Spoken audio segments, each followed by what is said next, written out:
Bonjour. Alors oui, encore une vidéo. Pourquoi? Parce que comme je l'ai déjà expliqué et que je l'ai déjà dit à YouTube, plus vous allez me censurer, plus je vais faire des vidéos et plus je vais même faire des chaînes, hein.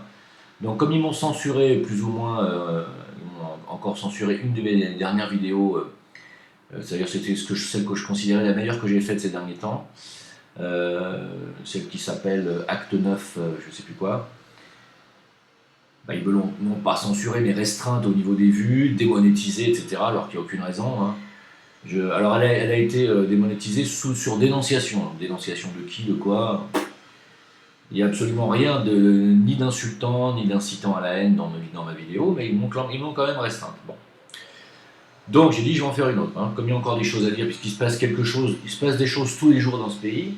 Alors par rapport à ce débat qui est en train d'avoir lieu là en ce moment, euh, bon, vous avez vu que les maires se sont couchés, hein, évidemment ils ont été augmentés de 40% il y a une semaine. Donc, ils vont pas aller râler.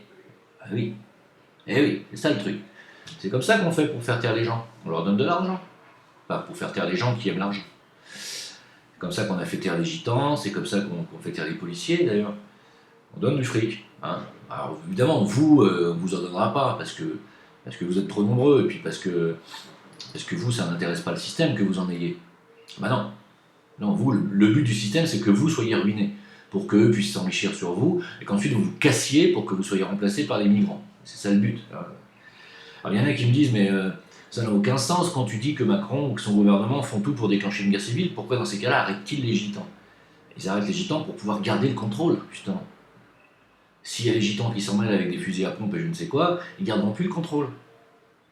Or là, en mettant une puissance armée de côté, ils gardent le contrôle, hein. Le contrôle, ils le gardent grâce à la police, hein, qui est toujours complice et qui n'a toujours pas compris que police et peuple devraient marcher main dans la main, hein, que le but de la police n'est pas de servir des serviteurs du système financier. Mais bon, c'est comme ça, hein.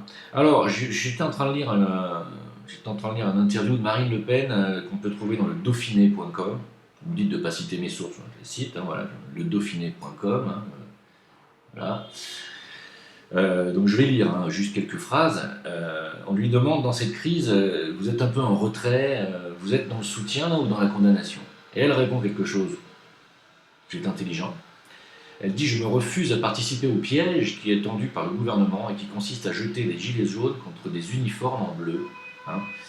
C'est confortable pour le gouvernement car il s'extrait de sa responsabilité. On voit bien sa stratégie. Regardez ces gilets jaunes qui tapent sur la police, hein, l'histoire du boxeur. Pendant ce temps-là, le gouvernement se met donc en retrait de la colère, et la colère du peuple n'est donc plus contre le gouvernement, mais contre la police. C'est ignoble de cynisme et terriblement dangereux pour l'unité du pays, dit-elle. Je partage les préoccupations des Gilets jaunes, je soutiens les revendications qu'ils portent, etc., etc. Bon, c'est juste pour vous dire qu'elle a parfaitement compris que c'est une stratégie du gouvernement, hein, une stratégie de vouloir piquer le cul des Gilets jaunes pour qu'ils s'énervent et qu'ils mordent les fesses des policiers, pour qu'on puisse dire: vous avez vu? Ils mordent les fesses des policiers. Et oui, c'est ça la stratégie. Pendant ce temps-là, les gens s'énervent contre la police s'énerve contre les gilets jaunes, il n'y a plus de dialogue, il n'y a plus de discours, et le gouvernement continue à faire ce qu'ils ont à faire. Bravo. Mais il faut applaudir, ce sont des maîtres stratèges. Pourquoi croyez-vous qu'ils font des écoles? L'ENA, les Young Leaders, c'est pour apprendre ça, l'art de la manipulation. En cas d'insurrection, que faut-il faire? Je sors mon petit manuel d'anti-insurrection de Young Leaders. Ah oui, c'est vrai, créer la division en mettant les peuples contre la police. Ah bah voilà, on va faire ça, tiens. Tiens, Castaner, vas-y. C'est ça. Alors pour ceux qui ne le voient pas, bah, je suis désolé pour eux, hein. Ah oui, alors s'il vous plaît, juste un truc. Arrêtez de me dire, oui, Marine Le Pen, elle a pactisé avec un tel, avec je sais avec qui elle a pactisé.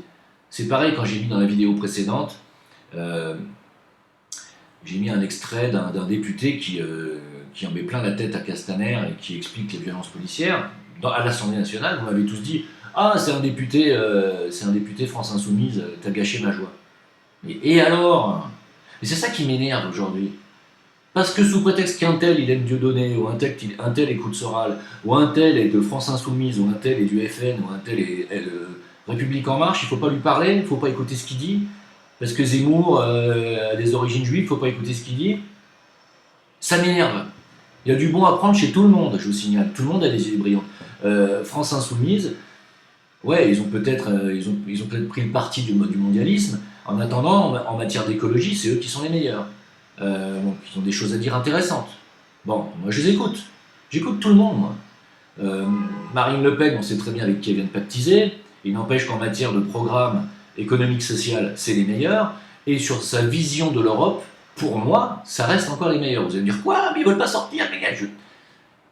Ils veulent une Europe des nations. Ce qui, pour moi, est le meilleur compromis. C'est-à-dire les nations restent des nations souveraines avec leur peuple, leurs présidents souverains, leurs frontières, mais se liguent entre eux économiquement avec leur monnaie nationale et non pas une monnaie unique. C'est comme ça que devrait marcher l'Europe. Hein? D'ailleurs, j'écoutais Charles Gave qui expliquait des trucs très intéressants à propos de l'Europe et de l'euro. Il a dit l'euro c'est très simple. Il a dit imaginez qu'au lieu de faire de la monnaie, ce soit un fabricant de chaussures et que le mec il dise à partir de maintenant, moi je fais que du 42 en chaussures, donc on va faire des chaussures qui font du 42 pour tout le monde. C'est ça l'euro. Hein. Sauf que oui, les Allemands font du 41, donc ils vont flotter, ils vont être à l'aise, ils vont pouvoir mettre encore des choses dedans.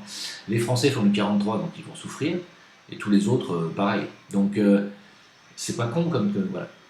Très pertinent, Charles Gave. Écoutez-le, c'est un très bon économiste qui nous dit que la crise financière et la crise bancaire est proche. Hein. Tout va s'écrouler. Hein. Voilà, sachez-le aussi. Parce qu'il y a beaucoup de gens qui ne comprennent pas que c'est urgent et que quand ça va se passer, pour beaucoup, ça va être trop tard. Il s'est passé quelque chose de très très grave au niveau de l'or français. Alors, je vais vous le dire tout de suite. L'or des Français a été donné en garantie d'opérations financières internationales, sans demander l'avis du peuple, bien entendu. Ce que ça veut dire, c'est que j'ai mis l'article sur mon VK, je vais le poster aussi sur mon Facebook. Je vous conseille d'aller regarder cet article qui, pour moi, intuitivement, est quelque chose d'extrêmement grave. C'est-à-dire qu'ils ont mis à disposition l'or de la France en genre de gage, en genre de caution, en cas de faillite des banques et de faillite de la France et de leur incapacité à rembourser la dette.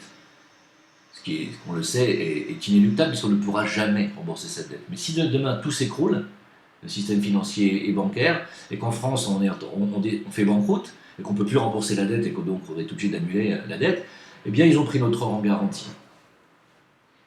C'est-à-dire la seule richesse que nous avons, hein, en réalité. Sachez-le, c'est extrêmement grave. Extrêmement grave. Ça signe la fin de la France monétaire et ça signe l'esclavage, la mise en esclavage total de la France envers les États-Unis. Sachez-le. Hein. Alors, ça va être une vidéo relativement courte. Vous m'avez demandé de parler du pacte du 22 janvier prochain sur l'Alsace que Macron a fait avec Merkel pour faire fusionner les frontières en Alsace entre l'Allemagne et la Lorraine, l'Alsace-Lorraine et l'Allemagne. Évidemment, c'est encore une fois une trahison nationale. Je ne sais pas si les Français vont être suffisamment réactifs pour essayer d'empêcher ça. Mais sachez qu'à partir de ce pacte, quand il sera mis en vigueur, les Alsaciens devront parler allemand. Ach, jawohl, mein Führer.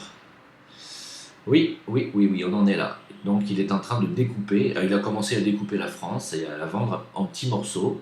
Alors, qui vient de donner notre or en garantie, ce qui pour moi est une... C'est passible de prison pour moi ça, hein. Il devrait être en prison.